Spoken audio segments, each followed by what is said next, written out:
आइए जानते हैं आज के कुछ प्रमुख अंतर्राष्ट्रीय खबरों को। पहले एक नजर आज के हेडलाइंस पर। किसानों को मिली दिल्ली में घुसने की इजाजत, निरंकारी समागम मैदान पर करेंगे प्रदर्शन। बिहार विधानसभा, सीएम नीतीश कुमार को तेजस्वी यादव पर पलटवार, पूछा तुमको डिप्टी सीएम किसने बनाया था। कंगना रनौत को मुंबई हाई कोर्ट से बड़ी राहत, बीएमसी के एक्शन को बताया दुर्भाग्यपूर्ण, देना होगा हर्जाना। जेल से बाहर लालू को आने के लिए अभी और करना होगा इंतजार, जमानत पर अगली सुनवाई 11 दिसंबर को। इमरान सरकार ने बलात्कारियों को नपुंसक बनाने के लिए कानून को दी मंजूरी। शादियों के सीजन में फिर सस्ता हुआ सोना। वंदना जोशी संग शादी के बंधन में बंधे मिर्जापुर 2 के रॉबिन। और हार्दिक पांड्या ने भारत के लिए रचा इतिहास, वनडे क्रिकेट में बनाया बड़ा रिकॉर्ड। केंद्र के 3 नए कृषि कानूनों के खिलाफ दिल्ली चलो मोर्चा के तहत राष्ट्रीय राजधानी की ओर बढ़ रहे किसानों को आखिर दिल्ली में दाखिल होने की इजाजत दे दी गई है। उन्हें बुरारी इलाके में निरंकारी समागम मैदान पर प्रदर्शन की मंजूरी मिल गई है। दिल्ली पुलिस व कमिश्नर ने इसकी पुष्टि की है। पंजाब के किसानों के संगठनों ने भी बताया कि केंद्र सरकार ने उन्हें दिल्ली में दाखिल होने और बुरारी मैदान में प्रदर्शन करने की मंजूरी दे चुकी है। क्रांतिकारी किसान यूनियन के अध्यक्ष दर्शन पाल ने कहा, हमें दिल्ली में दाखिल होने की अनुमति मिली हुई है। उन्होंने बताया कि केंद्रीय गृह मंत्रालय के अधिकारियों ने उन्हें दिल्ली के बुरारी में एक स्थान पर प्रदर्शन करने की अनुमति दे दी थी। बिहार के मुख्यमंत्री नीतीश कुमार शुक्रवार को विधानसभा में नेता प्रतिपक्ष तेजस्वी यादव पर जमकर बरसे। नीतीश ने कहा कि हम अब तक चुप थे, यह हमारे बेटे के सामान है। इनके पिताजी लालू प्रसाद हमारी उम्र के हैं। तुमको डिप्टी सीएम किसने बनाया था? आप चार्ज सीटेड हो, तुम क्या कहते हो हम सब जानते हैं। इससे पहले राज्यपाल के अभिभाषण पर चर्चा के दौरान नीतीश कुमार पर तेजस्वी की निजी टिप्पणी के कारण सदन में जमकर हंगामा हुआ था। तेजस्वी ने कहा कि मुख्यमंत्री नीतीश कुमार जी अपनी चुनावी सभाओं में लालू को 9 बच्चों की बात कहते हैं बेटी पर भरोसा नहीं था, बेटा के लिए 9 बच्चे हुए। क्या नीतीश जी को लड़की पैदा होने पर डर था, इसलिए उन्होंने दूसरा बच्चा नहीं पैदा किया। तेजस्वी ने सदन में बोलते हुए नीतीश कुमार पर आरोप लगाया कि वह 1991 में हुई हत्या के मामले में शामिल हैं। वहीं तेजस्वी ने नीतीश पर कंटेन चोरी के मामले पर उन लगे 25,000 रुपए जुर्माने का भी जिक्र किया। इसके अलावा तेजस्वी ने सृजन घोटाले से भी नीतीश कुमार का नाम जोड़ा है।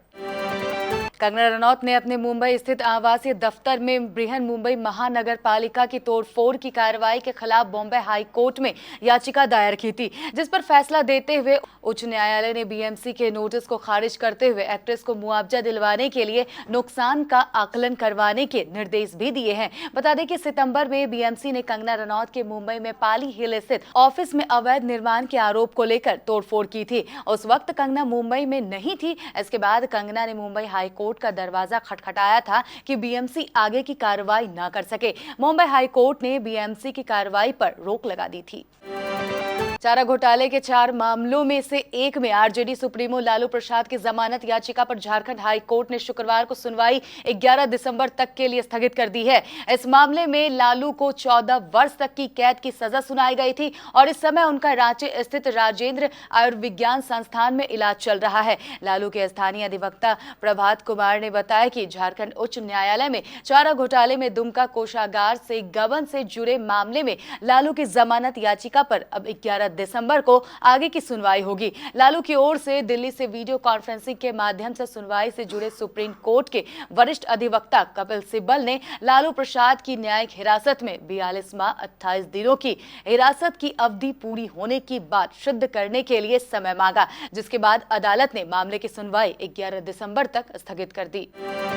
पाकिस्तान की कैबिनेट ने शुक्रवार को बलात्कार विरोधी 2 अध्यादेशों को मंजूरी दे दी है, जिसमें दोषी की सहमति से बलात्कारियों को रासायनिक रूप से नपुंसक करने और बलात्कार के मामलों की सुनवाई के लिए विशेष अदालतों के गठन को मंजूरी दे दी है। रासायनिक बधिया या केमिकल कास्ट्रेशन एक रासायनिक प्रक्रिया है जिसमें व्यक्ति के शरीर में रसायनों की मदद से एक निश्चित अवधि या हमेशा के लिए यौन उत्तेजना कम या खत्म की जा सकती है। डॉन न्यूज के खबर के मुताबिक बृहस्पतिवार को संघीय कानून मंत्री फारूक नसीम की अध्यक्षता में विधि मामलों पर कैबिनेट समिति की बैठक में बलात्कार विरोधी अध्यादेश 2020 को आपराधिक कानून अध्यादेश 2020 को मंजूरी दे दी गई।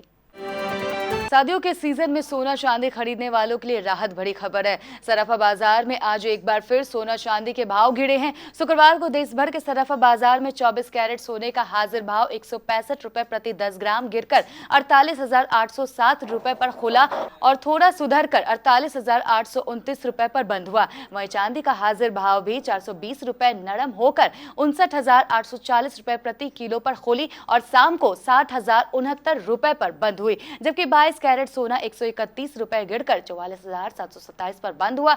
आज 22 कैरेट सोना 44,707 रुपए पर खुला था। India Boolean and jewellers association द्वारा जारी इस रेट और आपके शहर के भाव में 500 से 1,000 रुपए का अंतर आ सकता है।